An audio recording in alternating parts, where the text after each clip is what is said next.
DMK ఈజీగా అధికారంలోకి వస్తుందని చెప్పి మెజారిటీ సర్వేలు చెప్తున్నాయి. హంగొస్తే విజయ్ సపోర్ట్ ఎవరికి అనే దాని మీద ఉత్కంఠ నెలకొంది. డిఎంకే మిత్రపక్షం ఇటువంటి వ్యాఖ్యలు చేయడం చాలా ఆసక్తికర పరిణామం కింద మాట్లాడుకోవాలి.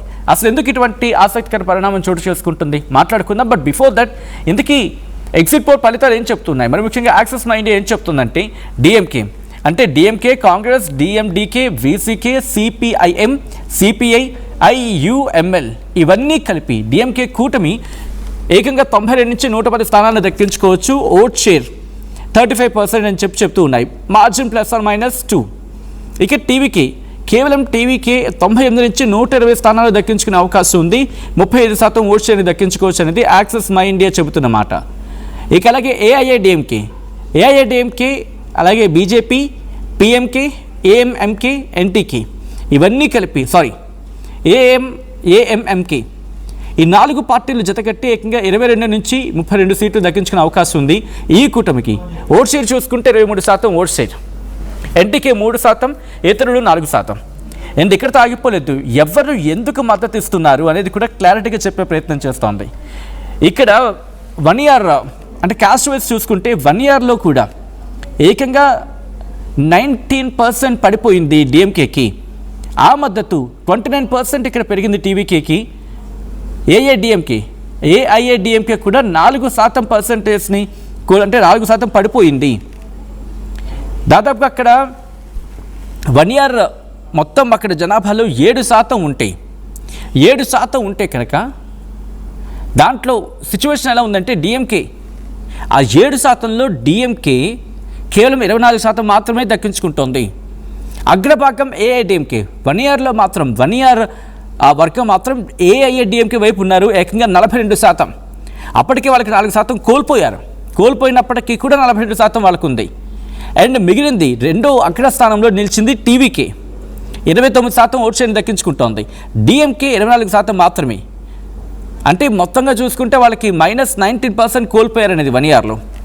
ఇక నడారు కావచ్చు, శంకర్ కావచ్చు, అక్కడ తమిళనాడులో 3%గా ఉంటే ఈ వర్గం ఇక్కడ టీవీకి 35% దక్కించుకోబోతోంది. గతంలో చూసుకుంటే గతం అంటే వాళ్ళ అంచనా ప్రకారం 32+16 అంటే 48% డిఎంకేకే దక్కాలి, కానీ 16% కోల్పోతోంది. 16% కోల్పోయింది, అది యాడ్ ఆన్ అవుతోంది ఎవరికి? టీవీకేకి. ఏకంగా 35% యాడ్ ఆన్ అవుతోంది.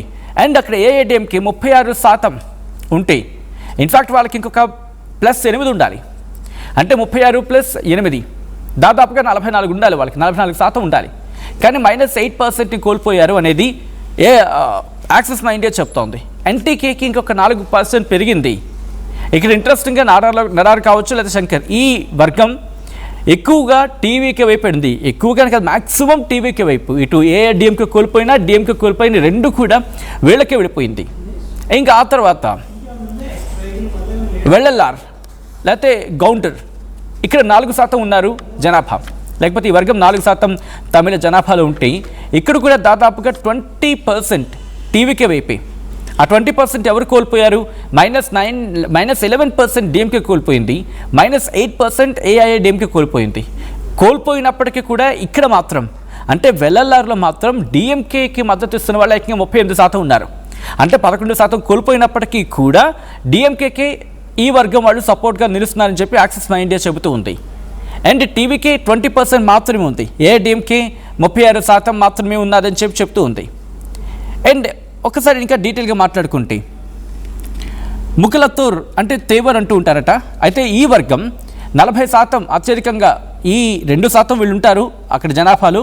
దాంట్లో 40% మంది డిఎంకే వైపు మొగ్గు చూపుతూ ఉంటే ఆ తర్వాత స్థానంలో టీవీకే వైపు మొగ్గు చూపుతున్నారు, ఆ తర్వాత ఏఐడిఎంకే వైపు. అండ్ ఇంకా అక్కడి నుంచి కొంచెం ముందుకెళ్తే ముతురాజా లేకపోతే ముతురాయర్ అంటూ ఉంటారట. తమిళ జనాభాలో 1%గా ఉన్నారు వీళ్ళు. అయితే ఈ జనాభాలో దాదాపుగా 40% మంది డిఎంకే వైపు ఉంటే టీవీకే వైపు 32% మంది ఉన్నారు, ఏఐఏడిఎంకే 18% మంది ఉన్నారనేది. ఇక్కడ ఎవరు ఏ వర్గంలో ఎక్కువగా కోల్పోతున్నారో కూడా మాట్లాడుకునే ప్రయత్నం చేద్దాం. ఆ తర్వాత అదర్స్ మొత్తం 14%గా ఉంటే దాంట్లో 27% డిఎంకే వైపే ఉన్నారు, వాళ్ళు -42 కోల్పోయారు, టీవీకేకి 42% ఉన్నారని చెప్పి. ఇక ఏఐడిఎంకే 28. ఇక్కడ ఇంట్రెస్టింగ్గా మాట్లాడుకున్న సందర్భంలో అండి, ఎంకే స్టాలిన్ని ముఖ్యమంత్రిగా మీకు ఎవరు కావాలని చెప్పి తమిళ ప్రజలను అడిగితే 37% మంది ప్రజలు విజయ్ని కోరుకున్నారట ముఖ్యమంత్రిగా. అంటే అక్కడ అర్థం చేసుకోవచ్చు, ఇది నేను చెప్తున్న మాట కాదు, యాక్సెస్ మై ఇండియా చెబుతున్న మాట. ఏకంగా 35% మంది స్టాలిన్ని కోరుకుంటే 37% మంది విజయ్ని కోరుకున్నారు. 22% మంది మాత్రమే ఎడపాడి కె పళనిస్వామిని కోరుకున్నారు. అన్నామలైని 2% మాత్రమే కోరుకుంటున్నారు.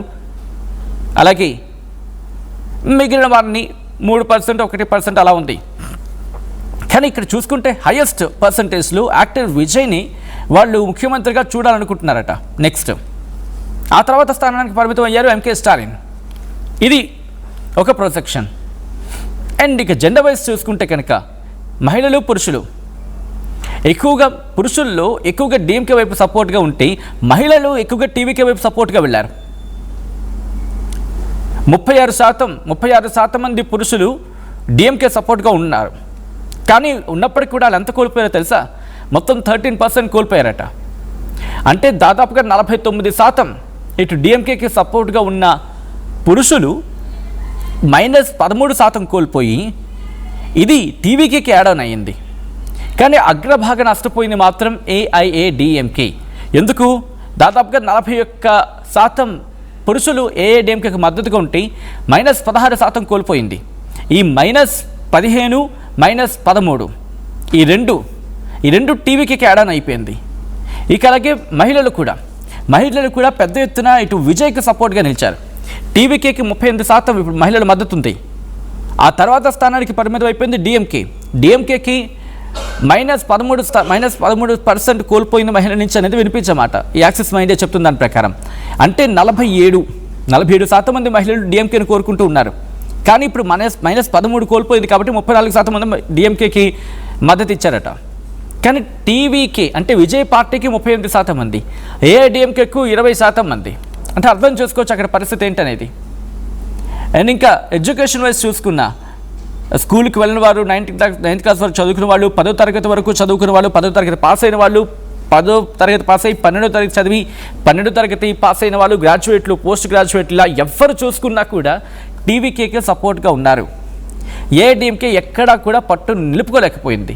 ఇంకా చెప్పాలంటే ప్రొఫెషనల్ అంటే డిగ్రీ కావచ్చు, ఎడ్యుకేషన్, వీళ్ళందరూ కూడా ప్రొఫెషనల్స్ అంటూ ఉంటాం. 5%గా ఉంటే వీళ్ళు ఎక్కువ 50% విజయను కోరుకుంటున్నారు అనేది అక్కడ లేటెస్ట్ డెవలప్మెంట్ ఇదంతా కూడా.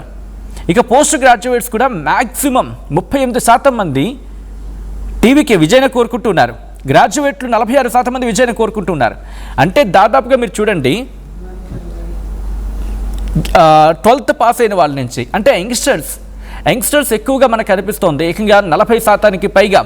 అంటే 12వ తరగతి పాస్ అయిన వాళ్ళు కావచ్చు, గ్రాడ్యుయేట్లు కావచ్చు, పోస్ట్ గ్రాడ్యుయేట్లు కావచ్చు, ప్రొఫెషనల్స్ అంటే డిగ్రీ చదువుకున్న వాళ్ళు, లేకపోతే ఈ ప్రొఫెషనల్గా ఉన్నవాళ్ళు, వీళ్ళంతా కూడా ఒక మాటలో చెప్పాలంటే 40%కి పైగా వీళ్ళు విజయ్కి మద్దతుగా ఉన్నారనేది ఈ ఎగ్జిట్ పోల్ ఫలితాలు చెప్తూ ఉంది. ఇక వీటితో పాటు ఇంట్రెస్టింగ్గా మాట్లాడుకుంటే విద్యార్థులు 67% మంది ఇటు టీవీకేకి మద్దతుగా ఉన్నారు. ప్రైవేట్ సెక్టార్లో, ప్రైవేట్ సర్వీస్లో పనిచేస్తున్న వాళ్ళు 45% మంది ఉన్నారు. హౌస్ వైఫ్లు 38% మంది.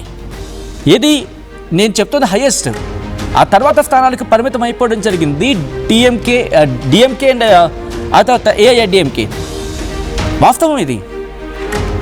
టీవీకేకి ఎంత మద్దతు ఉన్నదంటే స్టూడెంట్స్ నుంచి ఎక్కువ మద్దతు. నిన్న మనం ఎనాలిసిస్లో కూడా మాట్లాడుకున్నాం. ఏకంగా 67% విద్యార్థులు డిఎంకేకి కాదు టీవీకేకి మద్దతుగా నిలిచారంటే అర్థం చేసుకోవచ్చు. అండ్ ఇక్కడ భారీగా కోల్పోయింది విద్యార్థుల నమ్మకాన్ని ఏఐడిఎంకే ప్రైవేట్ సెక్టార్ నుంచి 23% మందిని కోల్పోయింది.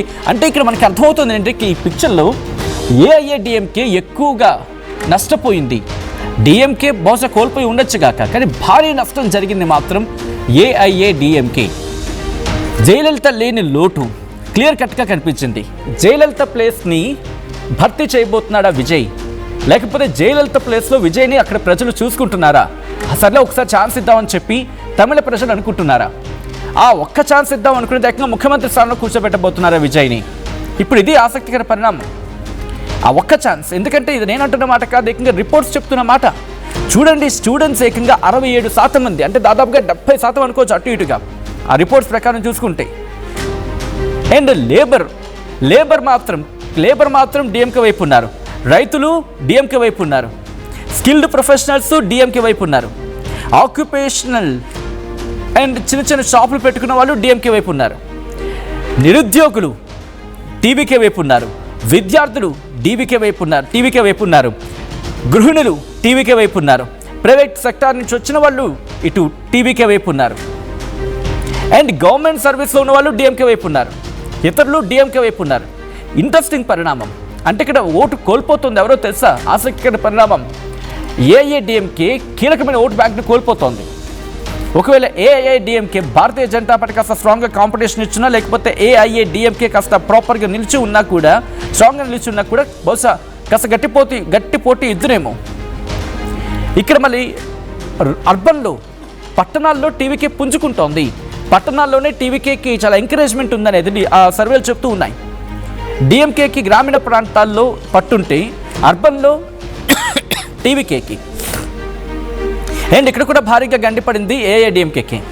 అంటే బహుశా ఇంకా ఫ్యూచర్ డిఎంకే వర్సెస్ టీవీకే అవుతుందేమో. అండ్ దీంతో పాటు ఏజ్ గ్రూప్స్ గురించి మాట్లాడుకుంటే 18 నుంచి 19, లేకపోతే 18 నుంచి 39, 18 నుంచి 39 లేకపోతే 40, ఈ ఏజ్ గ్రూప్లో ఉన్న వాళ్ళంతా కూడా టీవీకేకి సపోర్ట్గా ఉన్నారు. ఇక్కడ ఎంతలా అంటే 18 నుంచి 19 ఏళ్ళు ఈ ఏజ్లో ఉన్న వాళ్ళు దాదాపుగా అటు ఇటుగా 68% మంది టీవీకేకి సపోర్ట్గా నిలిచారట.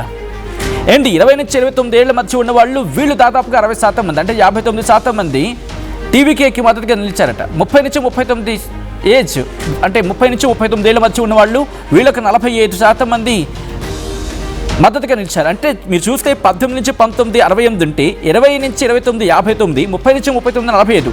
అంటే ఏజ్ చిన్నపిల్ల, అంటే చిన్నవాళ్ళు ఓటేస్తున్న కొద్దీ, యంగ్స్టర్స్ ఓటేస్తున్న కొద్దీ టీవీకేకి మద్దతు పెరిగింది. పెద్దవాళ్ళు వేశారనుకోండి, 60 ఏళ్ళకు పైబడిన వాళ్ళు 14%, 50 నుంచి 59 అయితే 20, 40 నుంచి 49 అయితే 32, 30 నుంచి 39 అయితే 45, 20 నుంచి 29 అయితే 59, 18 నుంచి 19 అయితే 68. అంటే ఏజ్ పెరుగుతున్న కొద్దీ పెద్దవాళ్ళు అంటే పెద్ద వయసు ఉన్న వాళ్ళ కొద్దీ టీవీకేకి మద్దతు తగ్గింది. అంటే యంగ్స్టర్స్ నుంచి క్లియర్ కట్గా, గృహిణుల నుంచి యంగ్స్టర్స్ నుంచి క్లియర్ కట్గా విజయ్కి మద్దతు కనిపించింది. ఇది నేను అంటున్న మాట కాదు, రిపోర్ట్స్ చెప్తున్న మాట. సో హంగ్ వస్తే విజయ్ సపోర్ట్ ఎవరికి? డిఎంకేకి వెళ్తాడా, ఏఐడిఎంకేకి వెళ్తాడా? మీరేమనుకుంటున్నారు? ఎవరి వైపు వెళ్ళొచ్చని చెప్పి మీరు అనుకుంటున్నారు? కామెంట్ చేసే ప్రయత్నం చేయండి.